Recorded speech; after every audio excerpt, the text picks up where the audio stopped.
晚间好，欢迎回到鬼影档案馆，我是鬼影，戴上你的耳机，准备迎接梦魇吧。你相信午夜的门铃声会改变一个人的生活吗？这个故事是我亲身经历过的。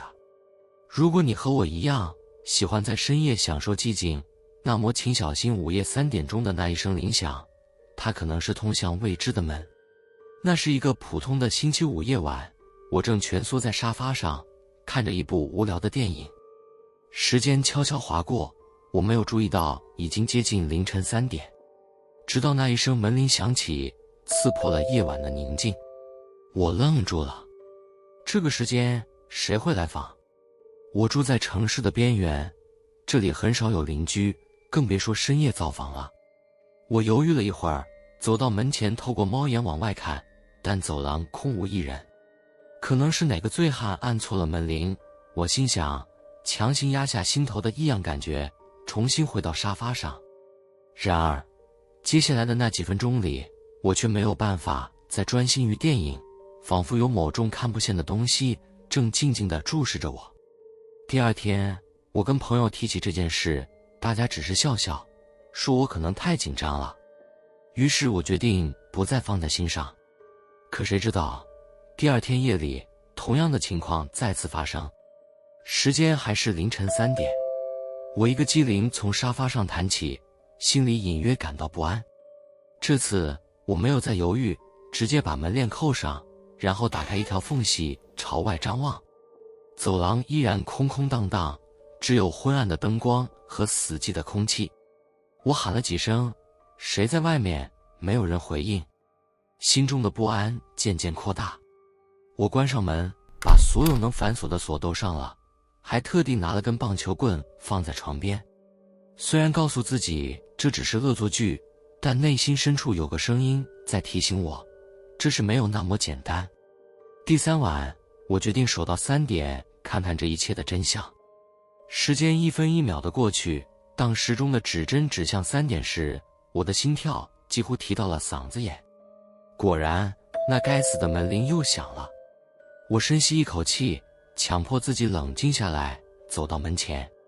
这次我不仅带着棒球棍，还提前准备了一把剪刀握在手里。猫眼里依旧是空无一人，但我能感觉到门的另一边有东西，某种无法形容的存在。鼓起勇气，我打开门，但门外除了几片枯叶，什么也没有。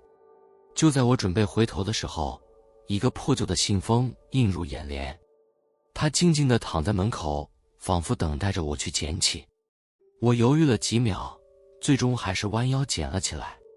信封很轻，里面似乎只装着一张纸。我回到房间，小心翼翼地拆开它，发现是一张泛黄的照片。照片的背景是我的公寓走廊，而画面中的人正是我自己。照片上的我站在走廊中央，脸上的表情模糊不清。但最诡异的是，我的背后仿佛站着另一个人，一个隐没在阴影中的模糊身影。照片背面写着一句话：3点之后开门见我。我的手开始发抖。这时候我终于意识到，这件事绝对不仅仅是恶作剧。接下来的几天，我几乎没法好好休息。每天晚上我都用家具堵住门口，设置陷阱，甚至在门外撒上面粉，想要找到蛛丝马迹。然而门铃依然会在3点准时响起，撒下的面粉也总是保持原样，仿佛什么也没有发生过。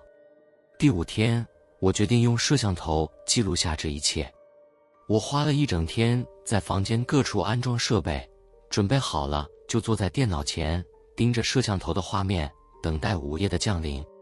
当门铃再次响起时，我的身体紧绷到了极点。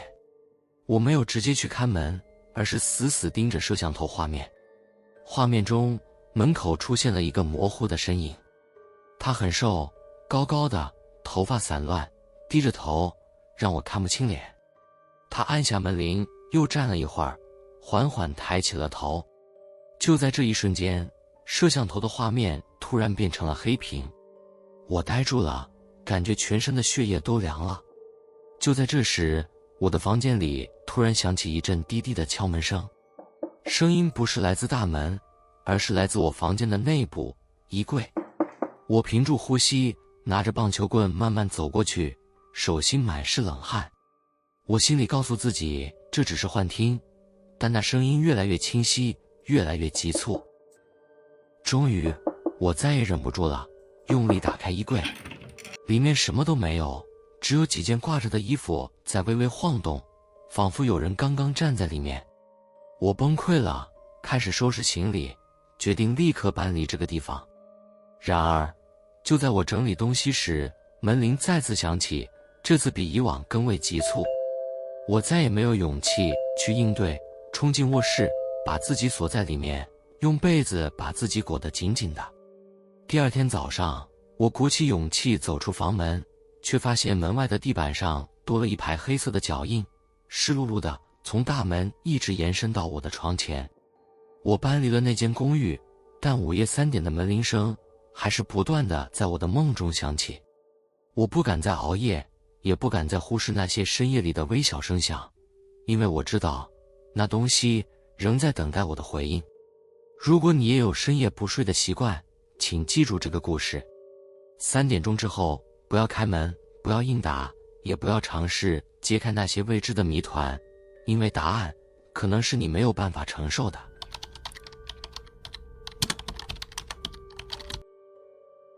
小丽一直觉得自己是个幸运的人，找到这间出租屋时，她甚至觉得命运对她特别眷顾。房子不仅地理位置好，价格也便宜得不可思议，房东甚至没有多问她的背景，就同意租给她。唯一让她觉得奇怪的是，房东在交接时特别嘱咐了一句：记住，千万要在3点之前睡着，这里晚上有点奇怪。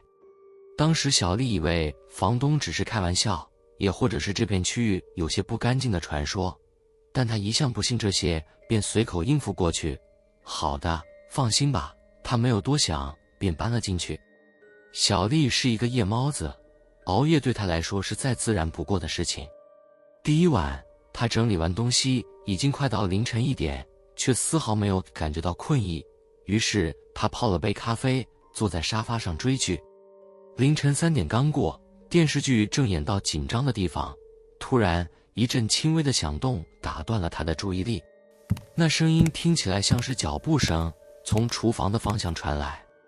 她一开始以为是老鼠，毕竟这是老房子，或许有些不干净的地方。但仔细听，那声音很有规律，仿佛是一双赤脚踩在地板上的声音。她关掉电视，起身拿起一把伞，轻轻走向厨房。谁？她低声喊了一句。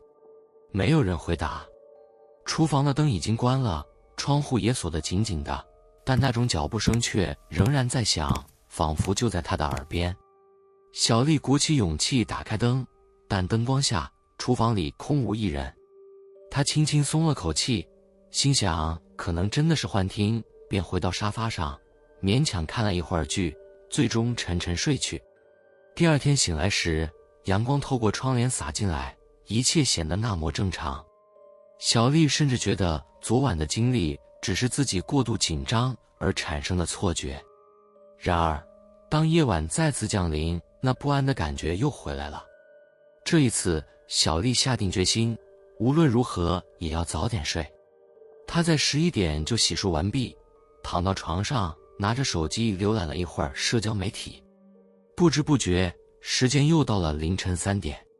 滴答滴答，墙上的时钟声突然变得刺耳起来，像是在提醒她某种危险正在靠近。小丽打了个寒战，抬头看向天花板。突然，浴室里传来了水流声，她的神经瞬间绷紧了。浴室的门明明关着，她确定自己之前检查过所有水龙头都关得很严。小丽屏住呼吸，爬下床，蹲在门边，透过门缝向浴室内看去。透过昏暗的光线，她看到水龙头正滴滴答答地往外流着水，而水池里像是有些浓稠的液体，黑色的，看起来并不像水。她的心跳的像鼓声一样，但她强迫自己冷静下来，鼓起勇气推开了门。里面什么都没有，水龙头确实在滴水，但那黑色的液体却不见了踪影，水池一片干净，好像刚刚发生的一切都是他的幻觉。小丽连夜给房东打了电话，她声音有些颤抖：“这房子是不是有什么问题？你之前说的3点之前睡觉到底是什么意思啊？”房东的语气有些沉重：“我之前已经提醒过你了，如果3点之后还醒着，最好装作什么都没有看到，也什么都没有听到。如果事情真的变得不对劲，千万别打开门。”房东这句话让小丽毛骨悚然，她追问了几句，但房东始终不肯说清楚。第3晚，小丽不再抱侥幸心理，她买了一些助眠药，准备在半夜之前就把自己弄昏睡。然而，这一次她的睡眠并不安稳，她感觉有人站在她床边，低头看着她，那种被注视的感觉让她在梦里挣扎着醒来。当她睁开眼睛时，时钟的指针正指向3点，房间里安静得让人窒息。她想起房东的话，努力说服自己不要去看，但房门外突然传来一阵轻轻的敲门声，小丽的背脊瞬间僵住了。敲门声是那么有节奏，仿佛门外的人并不着急，而是在耐心地等待。谁？她喊了一声，声音里满是颤抖。敲门声停了几秒，然后变得更加有力。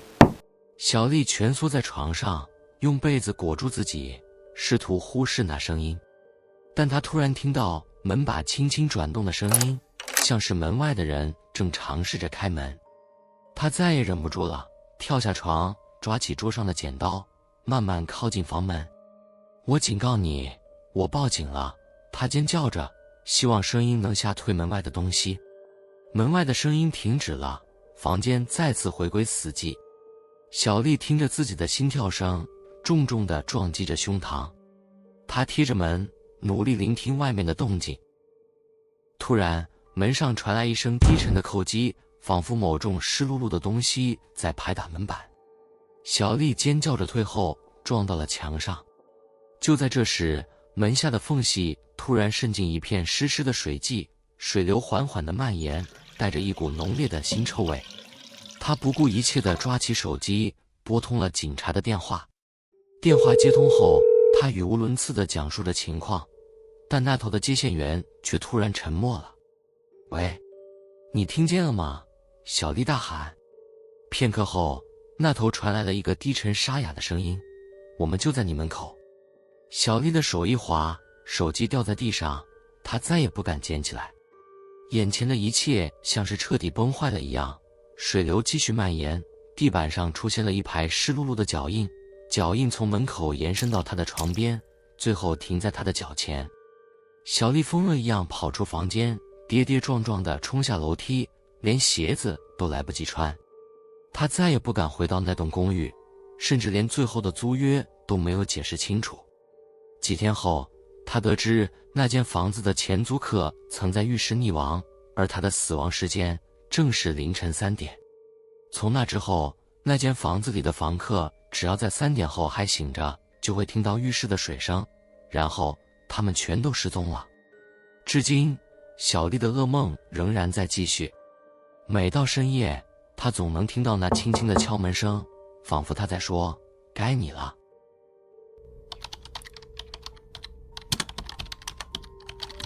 阿轩是一个典型的夜猫子，夜晚的静谧和黑暗总让他觉得特别安心，似乎所有的烦恼都随着日光一同消失。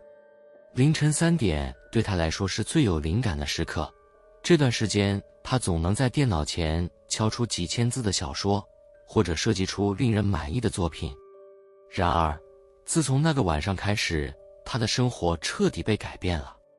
那天和往常一样，阿轩窝在电脑前，房间里只开着一盏昏暗的台灯，电脑屏幕的光照亮了他的脸。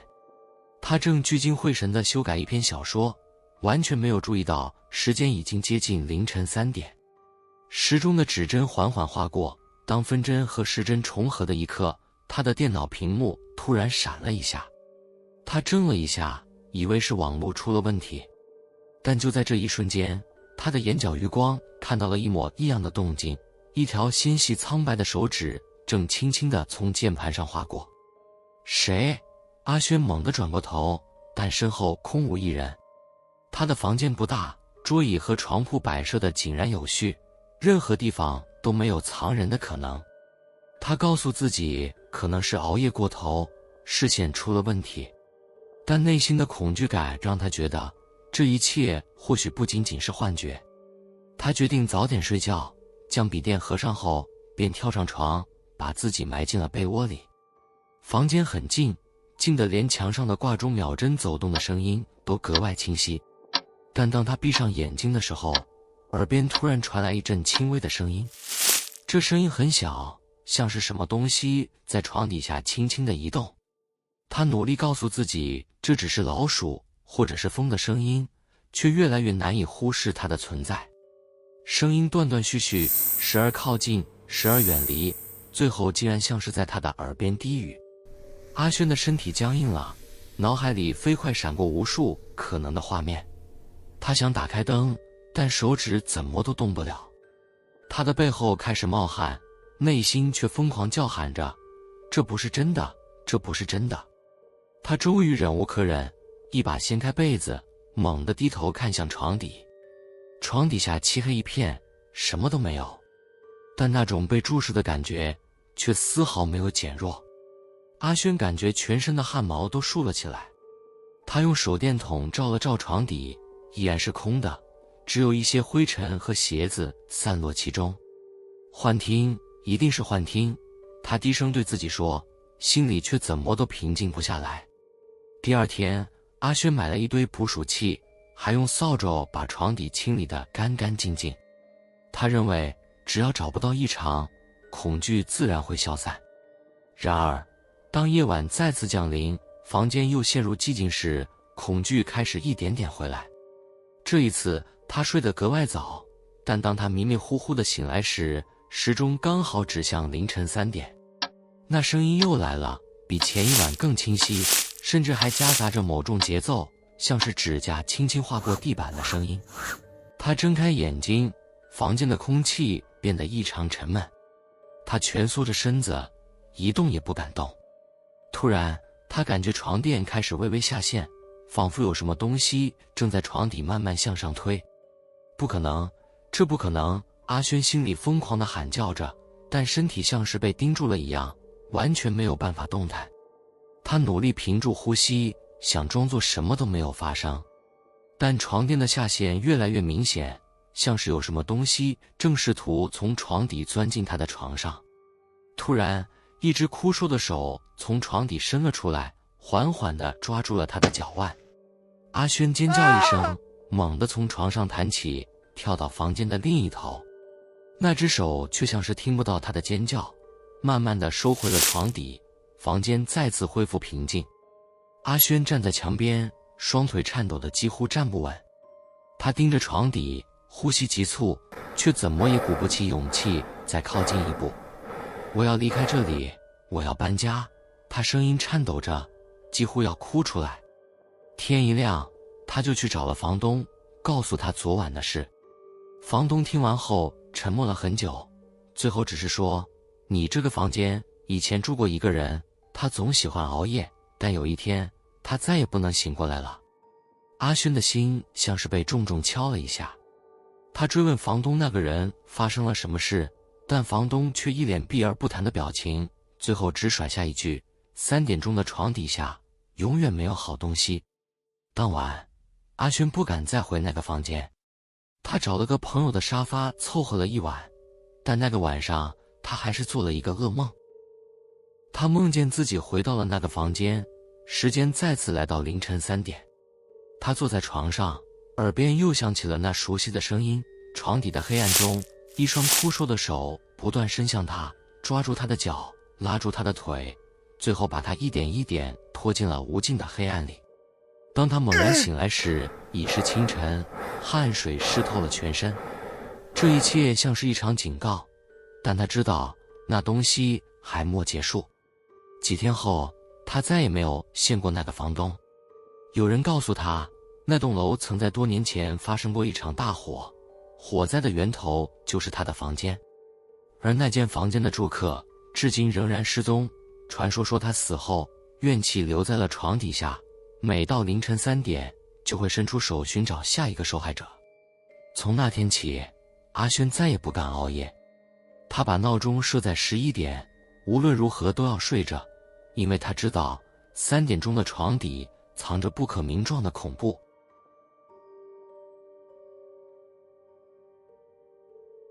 喜欢这类型的故事的话，记得点赞、订阅鬼影档案馆，开启小铃铛，才不会错过接下来的恐怖小故事哦。你们有类似的或者其他的灵异经验吗？欢迎留言分享。鬼影档案馆，我们下次见。